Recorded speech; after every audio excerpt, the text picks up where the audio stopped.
Fantasy Sports Corp and Underdog Fantasy have teamed up to start your fantasy season off in the win column with Best Ball. What is Best Ball? It's quite simply the easiest way to win. No team management, no trades, no waivers. It's their biggest contest ever and it has only gotten bigger.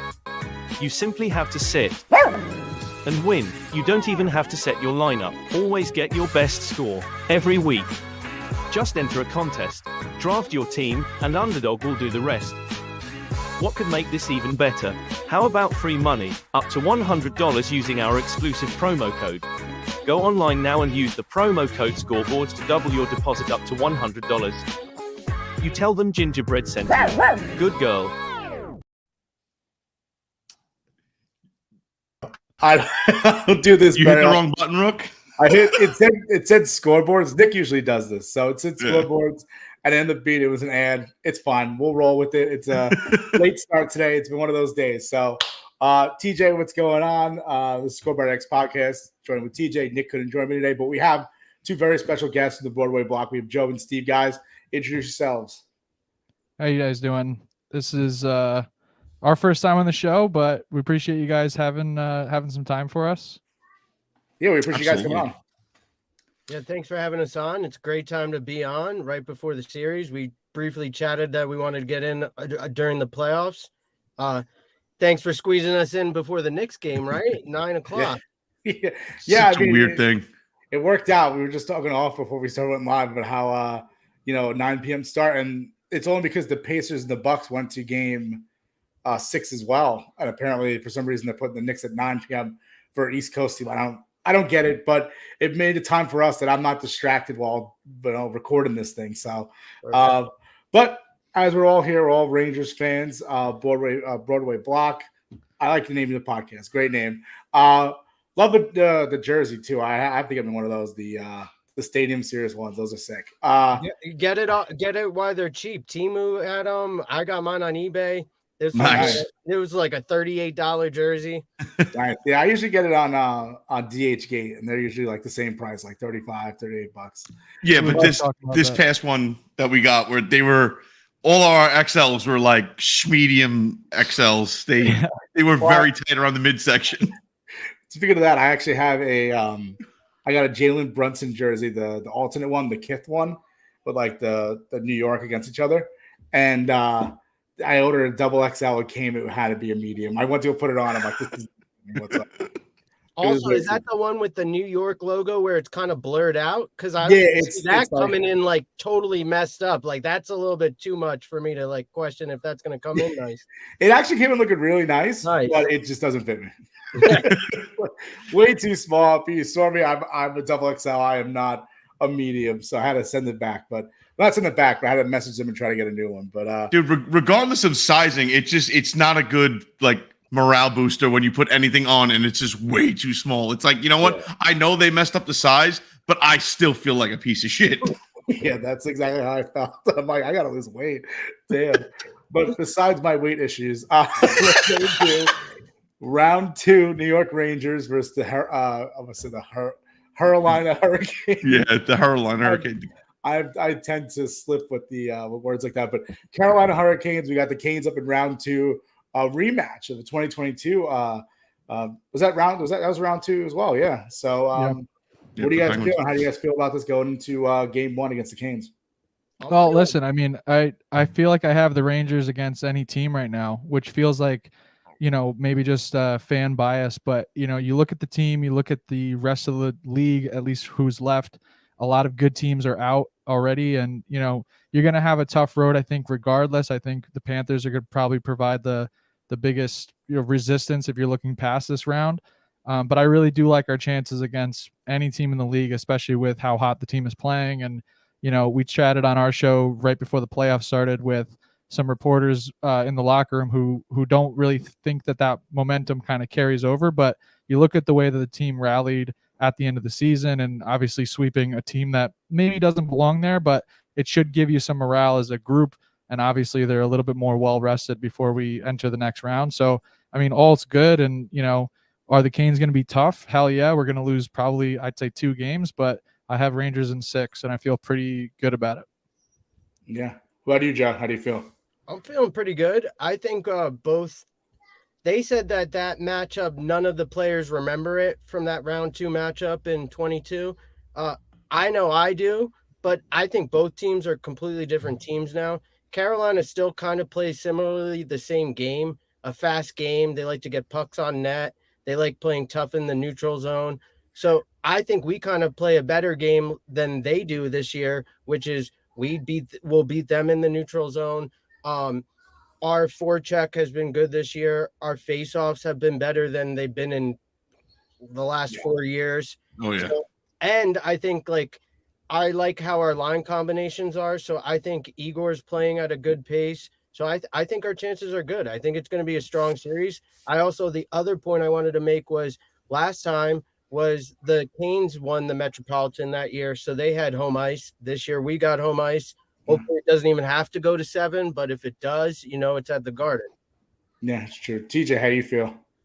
Yeah, so I mean, coming in, I want to say I was a little perturbed by the odds, right? I think day one odds were plus 120. Rangers are underdogs, so it was kind of questionable. Then you jump on Twitter and you see people talking about it like, oh well, the Hurricanes dominated the Islanders. It's like, okay, and we swept and dominated. What's your point? You know what I mean? We won the President's Trophy. We swept a team that is a playoff team, just like the Carolina Hurricanes did, and yet they're the favorite. It doesn't really make sense, but I like being the underdog. I like kind of being counted out because when the Presidents won the President's Trophy and everybody was kind of like jumping on the bandwagon, so to speak, that bothers me. I hate it. It just feels jinxy. Like, dude, I wanted so bad to jump on that bet plus 120, and I can't do it as a fan. I'm not going to be the jinx. I can't do it. Yeah, you can't do it, even though it is a good. I mean, it's a good buy. If Nick Rangers are playing as well as they are, plus 120. I mean, you can't get better than that in a series against the Hurricanes. I mean, for me, not this evenly matched. I mean, I would say it should have been a pick 'em, which obviously Vegas doesn't like to do. But it's I don't know. It annoyed me. What's annoying me is waiting on the schedule now and playing this.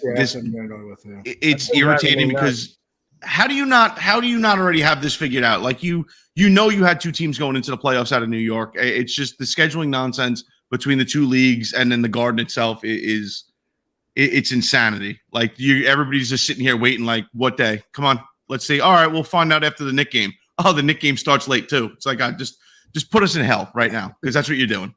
Yeah, at first it wasn't too bad. I mean, it was like 7, 8 o'clock. Knicks Rangers back to back. It was actually fun. But for me, thinking about this series, I'm just like, the fact that we're back in underdogs role. I feel like it's where the Rangers they thrive as an underdog. I'd rather be counted out than in. But exactly. Listen, I hate when everyone's in the bandwagon, like you said. We've seen the Rangers really capitalize on the power play. We're phenomenal on the penalty kill. Joe, Steve, what do you think? I didn't like the fact that we kind of relied heavily on it, but obviously we're given the opportunity. So I'm happy that we cashed in most of the time. Yeah, I mean, listen, like a lot of people are going to be quick to point out that, your power play merchants or you rely too heavily on goaltending. Here's some news for everybody listening, man. It's not a bad thing to have a great power play in the playoffs, and it's not a bad thing to be riding a hot goalie. These are our strengths, right? And we have to play with them. I mean, could we play a little bit better at 5-on-5? A lot of people were really quick to highlight that about Mika. He's got 7 points in 4 games. And, we said before on our show a few times, if we get a Mika May, I don't think anybody gives a shit about Mika March. So, listen, it's a good squad, and our strengths are that our PK is in the top 5. Our power play is in the top 5. I mean, when was the last time the Rangers had both of those things? And I'm saying top 5 just to be generous. I want to say top 3 for both. And, the way that they've been riding that, getting different looks. I mean, we've seen, Kreider float a little bit up top towards like the face-off dots and Trocheck come down low. And they said it a lot in their post-game reports that they're looking for ways to keep the opposition on their toes while also leaning into their chemistry and their strength while, still knowing where each other are at on the ice. And I think that those options are deadly, especially with you got Panarin shooting the puck a lot more and not just being that facilitator that we've seen. I mean, we can go on and on about years past and how this is different. I feel like I like our chances special teams, and people also point out that you don't get as many power play opportunities in the playoffs. That is not the case this year. Statistically, there's actually one more power play on average per playoff game than in the regular season. And, maybe that's the refs attempting to call a closer game or what, but I mean, we've seen a lot of penalties called already, and it would be in our best interest to cash in. And don't forget, the PK has been cashing in as well. So I don't particularly mind when the game is not being played at even strength. Yeah, I actually like to have less penalties, though. Like that was a game 3 where they gave up 6 penalties. They were 0 for 6. They killed all of them, but you still don't want to give up 6 penalty power plays to, especially the Hurricanes team, who probably be a lot better than even though Washington was one of the tops going into the playoffs, their power play. But I mean, still Hurricanes team. You saw what they could do with the Islanders, right? What they scored 2 goals in 9 seconds twice in the series, and I mean, I don't want that to happen. That last one, man. I mean, Varlamov, you just gave up a goal. You're not the most like proficient at playing the puck. You go 15 feet out of your net. What did you expect to happen? I mean, I understand it, but that's not going to happen to Igor. No, that won't. And you're talking about riding a hot goalie. Look at the champs last year. Vegas Golden Knights had Aiden Hill. Aiden Hill didn't even start from the first 3 games this postseason. So you talk about someone who was just ride the hot goalie, and that's what Igor is. And Igor is, like ultra level Igor, like that's, I like our odds, throughout the postseason. So also, I want to note that Freddie Anderson for the Canes, he's been the guy for like the last 3 or 4 years down in Carolina. But for me, that's been the glaring problem that hasn't brought them to the promised land. Like I like their head coach with Brindamore. I like the depth they got. I like the speed they got. But then when you look at the goalie, and Frederick Anderson, he battled that blood clots issue this year and stuff. They really haven't been able to rely on him. So I think if we can open him up and, get shots on him right away, I think we can expose him. And then, he still was allowing an Islanders team almost like 3 goals every night in the playoffs. So, yeah. And 2 years ago, he was unavailable. It was Antti Raanta, who played against the Rangers in 2022, and Rangers had a tough time dealing with him. So, maybe we might be better off with Anderson in the net at this point. But I guess other keys to this series, what do you guys think about like if you had to zero into one thing that the Rangers have to do right to win the series, what do you guys think it is? Oh, it's got to be shut down Jake Gensel, right? Because he looked almost invisible in that last series. A huge ad for the Canes. Obviously, I think he complements their team really well, and it looked like once the trade deadline was over, he kind of found immediate chemistry. He's a Ranger killer, though, just dating back to the Penguins days. And if you look at the way that we handled Ovechkin, which was basically their only option for the Capitals to win a game, we shut him down. And even Panarin was like, "It's a secret. We're not talking about how we shut him down. We're going to move on with the fact that we did." And I would say that that's a guy that you really have to keep your eyes on. And, to that point, I guess like another factor is you can't just turn it into a track meet, because we saw it happen last year against the Devils. And when the game opened up, it seemed to play into our strategy until it didn't.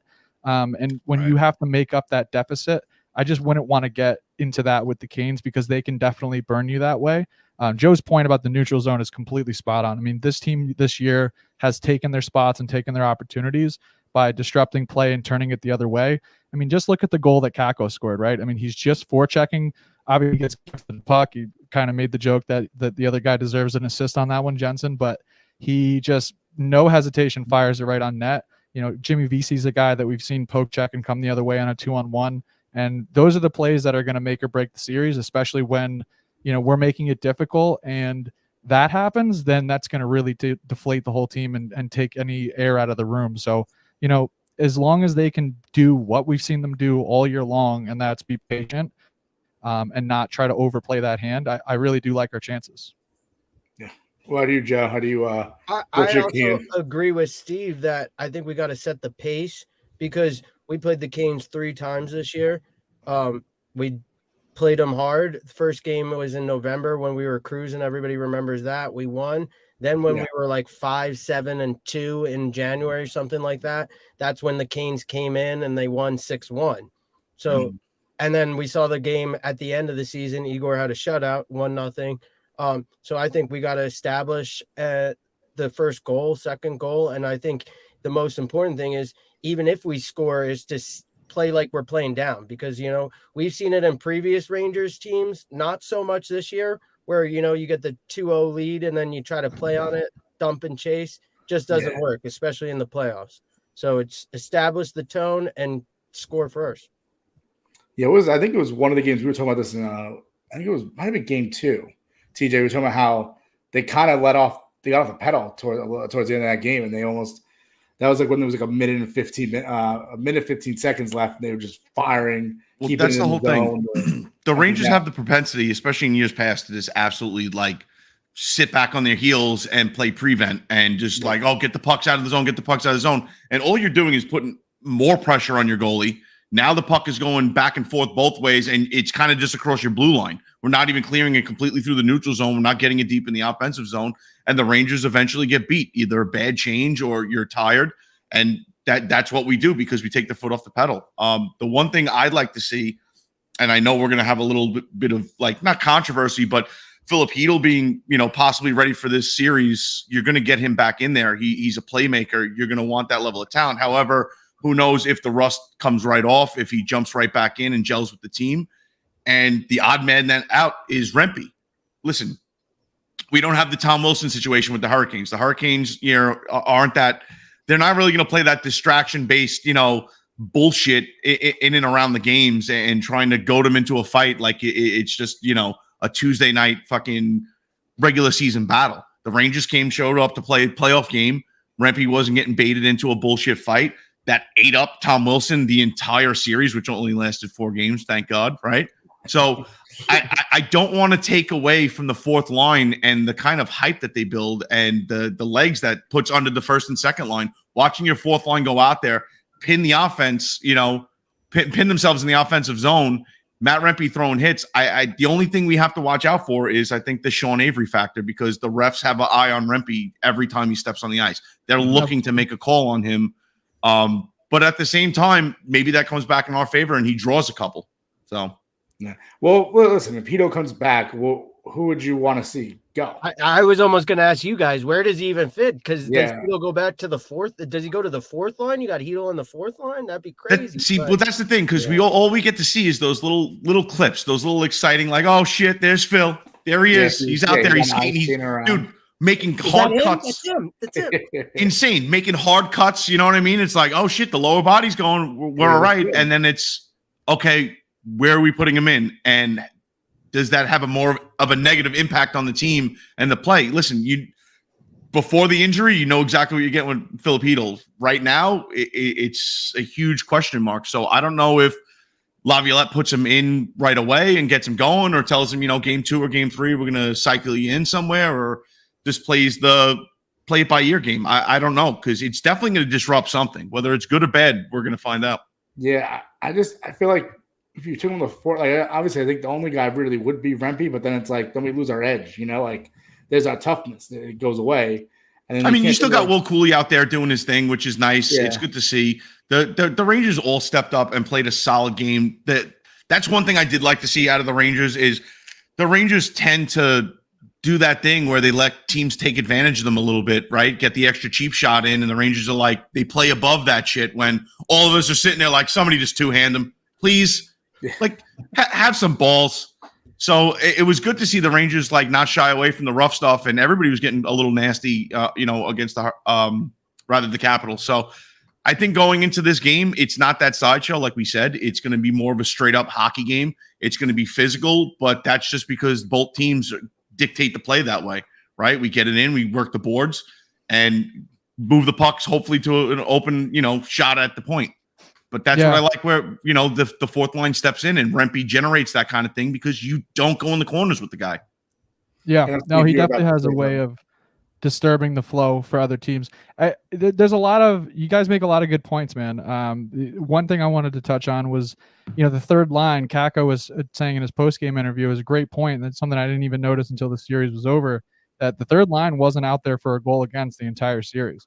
So you got to shut line with Wenberg and Kakko and Cooley kind of can represent that hard-nosed edge if we really need it.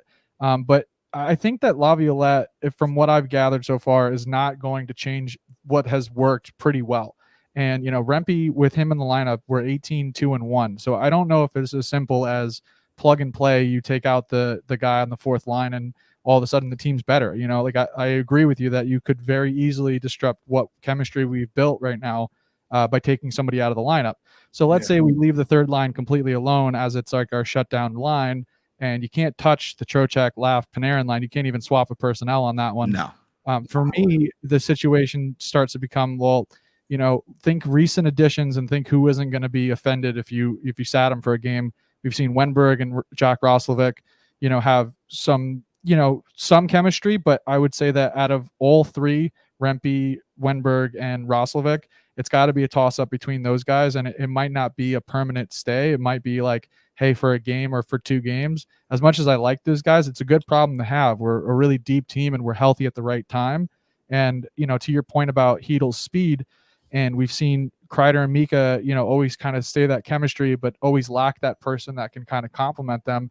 I think Heedle's a great addition to complement that line. And the problem is he started the season with the second line center job.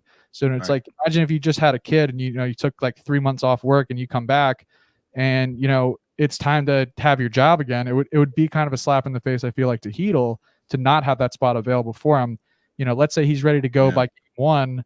It's hard to make any changes. He might be a healthy scratch. I mean, that's great news that we have Heedle back and he's a healthy scratch, but I would like to see, some resistance or something that doesn't necessarily work before we go ahead and mess up the chemistry, because it's a hard addition right now to disturb this roster. And, as much as you can point out that some of these guys haven't really gelled all that much, they're gelling at the right time. So, I mean, Laviolette's got his work cut out for sure. Yeah, I'm not envious to be in that position right now. If Phil does come back, it's gonna be tough. But you hope he comes back with an edge, right? You hope he comes back and I've missed a huge chunk and I need to get a goal. Like I need to get one in the back of the net and get it going right now. And if he's going to come out and he seems like that type of player where he comes out hungry and wants to be on the team, right? So again, great problem to have if this guy gets plugged in, let's say game 1, 2, 3, wherever, and just it plays like a man on fire, which I could definitely see happening. So that just adds more fuel to the, all right, Laviolette, what are you going to do? Yeah, I mean, depth is something that in previous playoffs, we like that fourth line always like, oh, these guys are out again. Like it's just fill in the time, try to get to the next line. Like this year is a year when the Rangers have that 4-line depth, and I think that's important. Well, defensively, we have depth. Like amazingly, knock on wood, Ryan Lindgren isn't laying in a hospital bed or bandaged up somewhere. Like I'm okay, I promise, coach. Like. He's the $6 million man. He's bionic. Whatever drugs, pain meds, whatever you need, rebuild his arm, and he'll be fine. To come out of the first round, the way the Rangers like historically play, and how it's East Coast hockey. It's just a grinded out, nasty game, and to come out of the first round, pretty much unscathed and healthy from all accounts, that's a win and a half. And do you guys think this little bit of time of rest is going to hurt the Rangers, or do you think it's going to benefit us? And do you think somebody should have just put a hand in Maxey's face and stopped that 3-pointer from happening so we could have done like a win, so we would have known when the game's going to happen? Yeah, seriously. It would have been nice to throw a little defense. Even my 87-year-old neighbor was like, those guys, once they cross the line, like they can shoot from anywhere. Like when she was telling me what happened, like with the Maxey situation, I was like, I know. I know you guys are a hockey podcast, but what we're gonna do is we kind of do everything here. We're usually on 8 to 9, and we kind of talk Knicks, baseball, hockey. But mostly we're saying hockey tonight because baseball right now is the dog days of summer. Let's call it what it is, dude. We are locked in on the Rangers. Like the hockey is my number one sport. Rangers are my number one team. Everything else goes out the window. As the rule goes, if someone mentions basketball, we talk about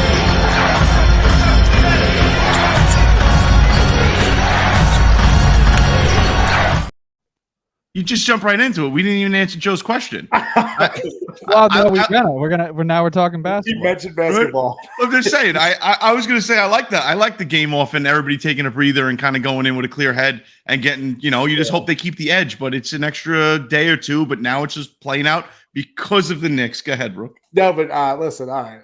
First of all, I agree. I think rest is always nice, but then I always get worried about are they going to be rusty? Are they going to be off like a second or a tick? I mean, it's one of those things.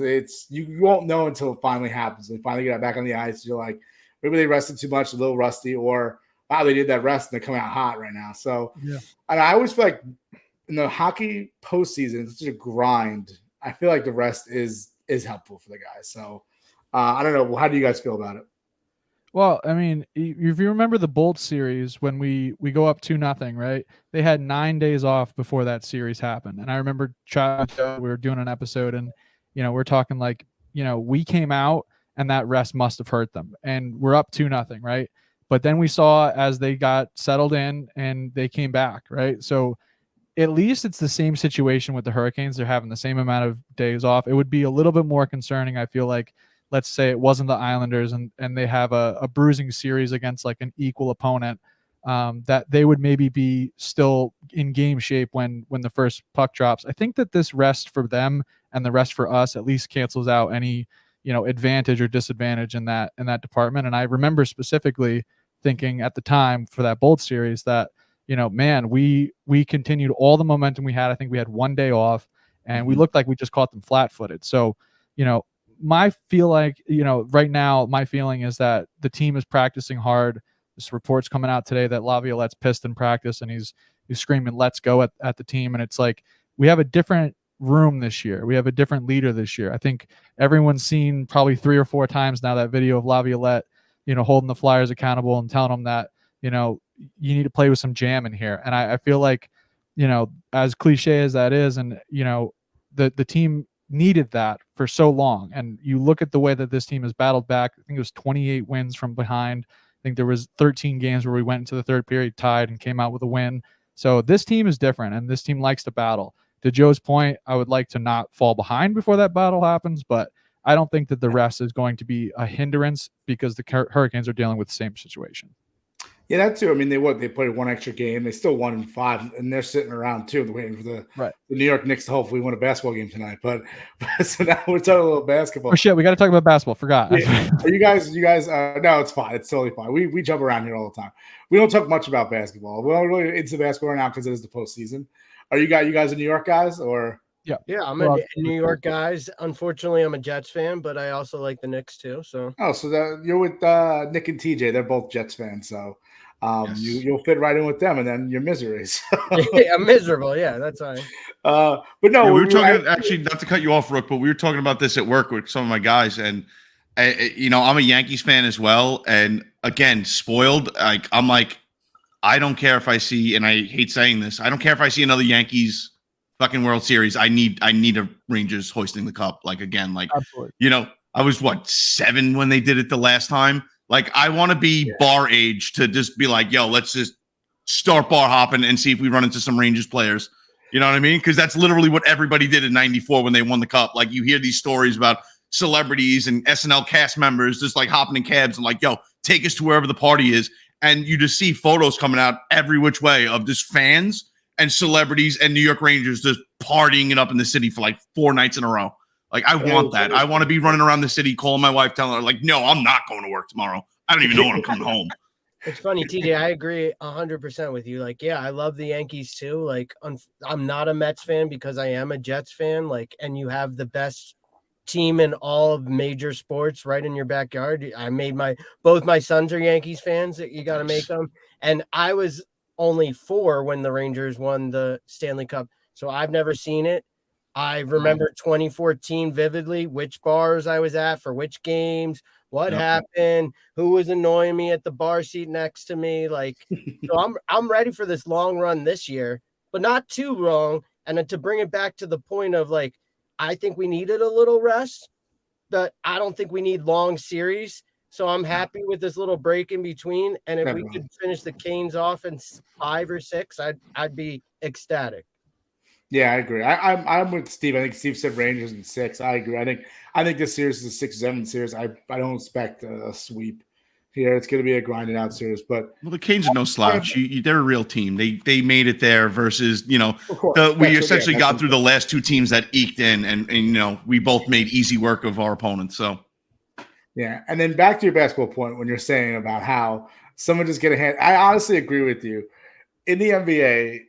They can shoot threes from anywhere. Once they get past the half court, you got to be there. But if you think about it, that had to be one of the dumbest shots by Maxey.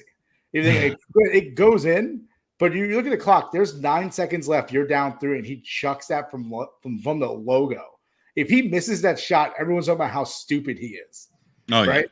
And then not even that. What I hate about the NBA is they do the 2-minute report, right? They go back and they say what mistakes they made in the 2 minutes. It's supposed to be for accountability because obviously they had Tim Donaghy back in the early 2090s. They want to make sure we're full transparency league. I don't need it because they came out today with the report and they said Maxey traveled before the 4-point play. Yes. Like, what does that matter? Are we going to go back and play game 5 now tonight? Are we going to go to the Garden and have everyone back in the seats? We're going to put the clock back on. And they're going to travel. Don't even tell me. Don't even tell me. How about Josh Hart? He saves the ball. They call him out of bounds. They zoom in on his foot. There's you can put my finger between the space and his feet. And, I'm quick to tell you that the Knicks blew that game. There's no ifs, ands, or about it. I agree. You have that lead with 28 seconds left or something like that. You need to close that game out. And it's unacceptable for sure, especially in a way where you could close out the series, no less. Everyone needs to be held accountable for that. I do think that they're going to have a much more spirited effort and close it out, probably like a 10-point spread. They're going to kick the shit out of them, but they should be mad. But it is unfortunate to kind of look back and see like there was not one but 2 glaring mistakes made that ultimately cost the game just as much as the Knicks cost it for themselves. Does the Reggie Miller game thing happen? What's that? I'm sorry. Back in '94, didn't Reggie Miller do almost the same thing, and then they go back on the road and win it?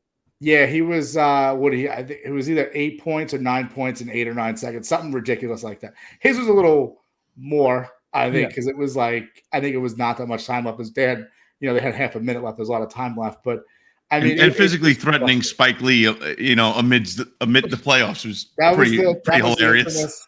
Yeah, that was the infamous one. Yeah. Well, you wouldn't know. You were 4. Lucky you. You don't have to remember that terrible, memory. I'm watching the game. I was looking at Twitter, and someone's like, "That's the worst playoff loss ever." I'm like, "You're clearly probably 21, 24 years old because there's no way if you didn't realize what happened with Reggie in the 90s, then you're too young. You're too." Well, the problem is if we're going to compare like having the players that the Knicks had then to what I think we can all agree that like. The Knicks are, I don't want to say a surprise right now, but I think they're playing ahead of what everybody's expectations were of them compared to like the Knicks and when you have Ewing and all these guys and you're just sitting there like, Oakley, how are we not winning right now? Like, why? This is bullshit. Frozen envelope be damned. The Knicks this year are the juggernaut, supposedly. That's what I kept joking around with this guy at the bank who's a big Knicks fan. I was like, it's weird as the Rangers coming in with the President's Trophy and being the first place team and like we're expected to win. Like I'm kind of used to being more like the Knicks where it's like, all right, you get in, you don't know what could happen. You could win a game, get people mad, Yeah, exactly. And I mean, I'm looking forward to tonight. I mean, obviously I think they're going to come with a little fire underneath them after blowing that game. And listen, everyone's been talking shit about the Knicks, about how going against the 76ers, they were not going to win the series. They're going to blow the 2 seed. A lot of disrespect towards the Knicks. So when they were up at game 5, I was ready to start tweeting out, "Easy rode my ass." Like I was getting amped up, and they blow that game, ruined all my good tweets that I had saved up. Just spiteful person.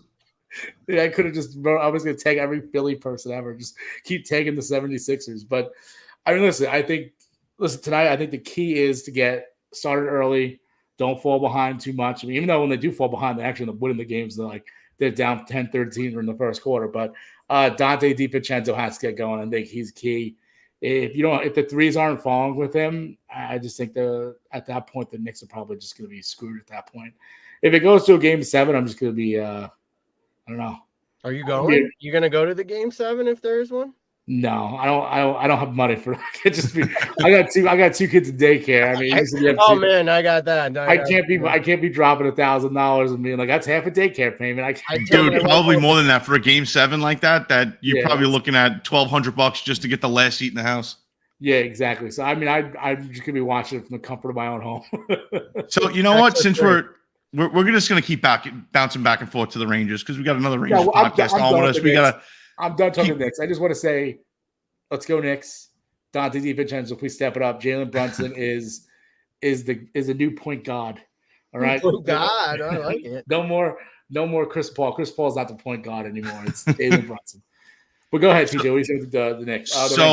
I like talking. Like, you know what? Let's just get the shit talking started early. Like PNC, Raleigh, banning Ranger fans once again, trying to keep the tickets from going to New York fans because we travel, especially when a first-class flight and a ticket will cost me less than it would be to walk to Madison Square Garden and try to get anything in the building. Like, you can't try to buy the porter's job, Listen, dude, I'll clean out the urinals just to be in the building for 6 hours. Just like switch with me. All right, $1,000. You know what I mean? So listen, what do they think that Rangers fans don't live in North Carolina? Like first of all, we travel really well anyway, but it's not that. I feel like the sea is going to be blue as far as the eye can see. And Hurricanes fans, they've come out of the woodwork a little bit. Rangers fans have been Rangers fans their whole lives. And the people that are going to be going to those games, I mean, they think they're doing the right thing. Trust me, this is going to backfire for sure. Yeah, well, we were retweeting and sharing anybody that popped up on Rangers Twitter saying like, hey, I got a house in North Carolina. We'll use my credit card. Anybody needs tickets, let me know. I'll order them for you right now. No VIG, no nothing. And so we've just been retweeting anything we see of that because that's exactly what we want to do. We want that to backfire in their face. And it's not even just North Carolina. You could be in South Carolina, North Carolina, or Virginia. And Virginia, you southern part of Virginia. You don't think there's New Yorkers South Carolina is plenty of. My mom lives she's originally from New York, but she lives in South Carolina now. Like, we migrate. New Yorkers eventually migrate. You seen that map that popped up of the Rangers map of their fan base and everything? I mean, we are global, brother. Like they're going to be in for a rude awakening. And like, mind you, this has happened before. They did this in that series, and what was it there? It was basically a home game. And I'm over that whole like they're a better road team or whatever. Like once the playoffs start, none of that shit matters. Also, you're absolutely right. Here. Did you guys see when Utah became a team or whatever, the Arizona players traveled over? There was like 2 people with Rangers jerseys in the stands there. I was like, oh, look, we're already in Utah. There we invaded and they don't even exist yet. Yeah, they don't even exist and we're there already. And here we go. Injured List podcast. He's saying he's in North Carolina. He's a Ranger fan. So let's go. And he also said he went to a game. Took my son to a game last year. Spent 50% less than it would have in New York, taking subway, beside the pad, driving through. I was in Raleigh sitting. Yeah, I mean. Oh, yeah. And his son got a puck from the Ranger bench. Look at that. Look at that. Wow. Yeah, because they see that shit, man. They understand that, like, and Laviolette was also, I think he talked about this a few times over the course of the year, that it's just so surprising. I mean, he's been all around the league, and, when you're on the team, it's a little bit of a different feel to hear your fans behind you at an away arena. I mean, dude, Laviolette loved that Rangers Devils game where he said like it was like a home game for the Rangers again. It didn't even matter. It was just a raucous crowd for the Rangers fans. And it's like, yeah, no shit. When tickets are $36 to sit like lower bowl, and I can't get a beer and a hot dog in Madison Square Garden for $36. Like, yeah, we're gonna invade anywhere we can drive to. And they can't be as bad as those fucking losers in Philadelphia having to only buy 2,000 tickets. I mean, granted, they give away the first responders. What happened to Philly? When did Philly fall off that they had to give out tickets? I was like, where's Philly? Philly's always talking about how much they're diehard fans for every one of their teams. You can't go visit Philly because it's so scary. We just took over your building twice, and you're so scared of the third time. I was going to post something Knicks related with the 76ers, but I didn't want to because, like, I'm a – does that say it was 85% Rangers to Canes fan? That's amazing. I believe it. Love it. That's phenomenal. So it's been making its way around Twitter. Like a whole bunch of dogs just attack some random dude on a corner in Philadelphia, and then the cops pull up and start shooting all the dogs. And it's like I didn't want to post it because like literally you see dogs start running away and just like dropping and shit. Like it was like 6 dogs, and this cop just gets out of the car, starts lighting them up while this guy is literally like on the floor getting ripped apart. And then one dude is calling the cops a pussy because he shot the dogs. I'm like, what is going on in this fucking city? Like, this is supposed to be one of the biggest cities in America, right? Top 10, like as far as population and traveling and all that stuff. And you got literally people getting eaten by dogs on the street as if it's like the 1700s. Add that to the litany of reasons that I don't want to go to Philly. But there was somebody who was posting screenshots of tickets available for that game that we invaded Philly, the Knicks did, and there was, I think, $36 was the ticket price. I mean, they can't even sell their own tickets, for crying out loud. So they should be welcoming all of our money for sure. They're not sold out tonight. The game's not sold out. Right. It's like, which is crazy, dude. Because I mean, the Knicks have been shit for how long, and they sell out all the time. Yeah. They can't get one, and then these guys can't even sell out a place. Like, for me, all I've been seeing watching the Knicks series is I'm like, Joel Embiid, like, come home to New York, buddy. Like, come to the Garden and be a menace. I don't want him. He's a big old pussy. He's just the worst. He cries for everything. But we're running out of time here because we end up 9 o'clock. Guys, stick around. What we do next is I don't know if you guys are drinking right now. You guys drinking? I'm drinking a seltzer in my basement. Oh, there you we're go. both sober. We have a segment called Whiskey of the Week. So we're going to try a whiskey right now. You guys can hang out with us if you want. But it's only going to be 5 minutes. We're done at 9. So stick around. We'll just do a quick Whiskey of the Week. Whiskey of the Week. You hit the right promo that time. Very nice. No, I did. I have it the outro set up now. So when we're done in 5 minutes, we can hit the outro and be done. Would be good. But what we're tasting tonight is I actually went out and bought this one. Penelope Bourbon, rosé cask finish, and TJ actually having it at his house. So this is the first time we've ever coordinated the same bourbon. I was like, you guys have that down to a T. Brought it right over. Yeah. Time, everything. Rook brought that out. He's like, I treated myself to a bottle today. I got a promotion. Congratulations again, Rook, on your promotion at work. A little raise. And he's like, I treated myself to a bottle. I'm like, oh yeah, I have one of those. I'm like, oh, do I have a drinking problem that like people are just pulling out bottles? And I'm like, oh yeah, I have that too. Yeah, you have. Well, take one for us, fellas. It's been 6 years. Oh wow! Congrats. Nice. Holy shit! I would light one up. I'm unprepared. I apologize. Dude, you know what? It's funny. My buddy quit like everything, like just cold turkey, and it like I tell him all the time. I'm like, dude, I don't understand how you did that. Like you just turned it off, like a light switch. And he's like, when you reach a point, like you just reach a point, and that's it.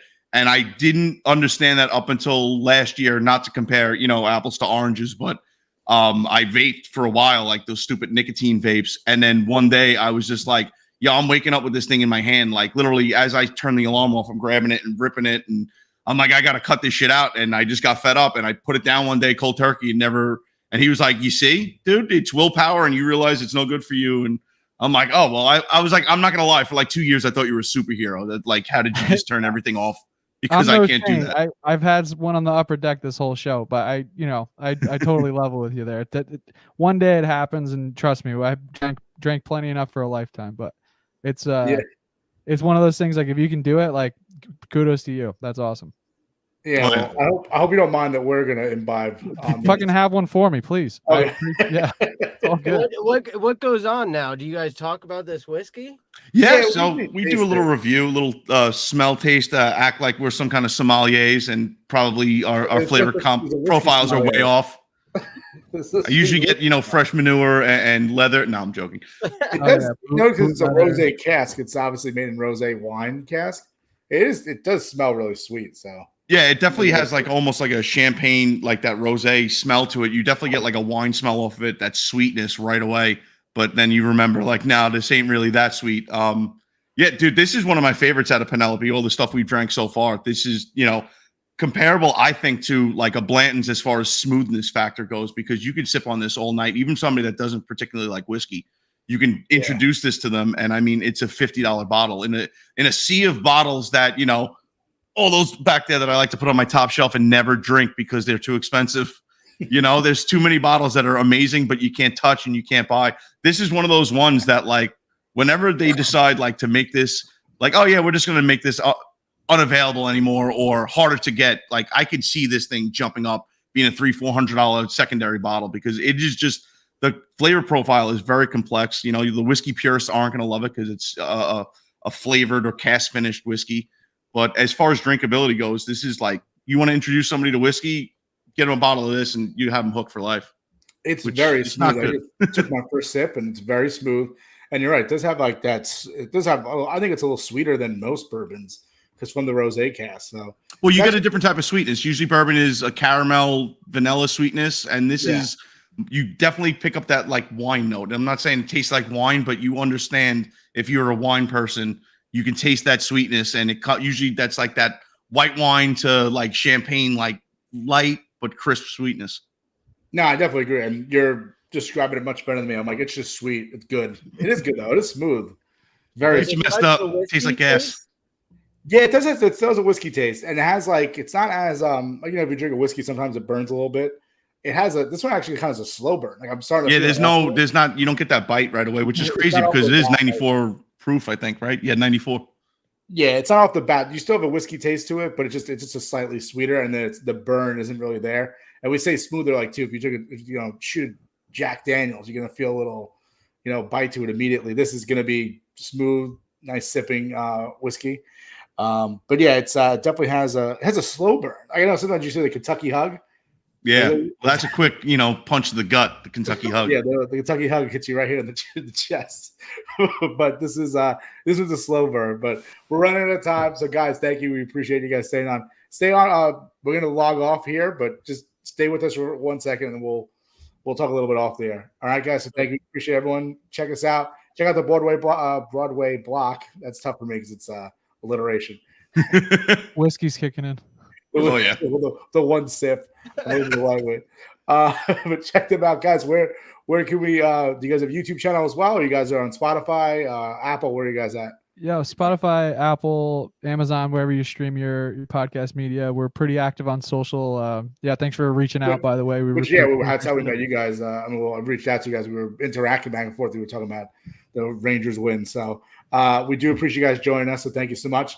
And stick around. We'll be right back. Well, we'll be right back. But everyone, thanks for listening or Thanks for watching. tuning in. Peace out.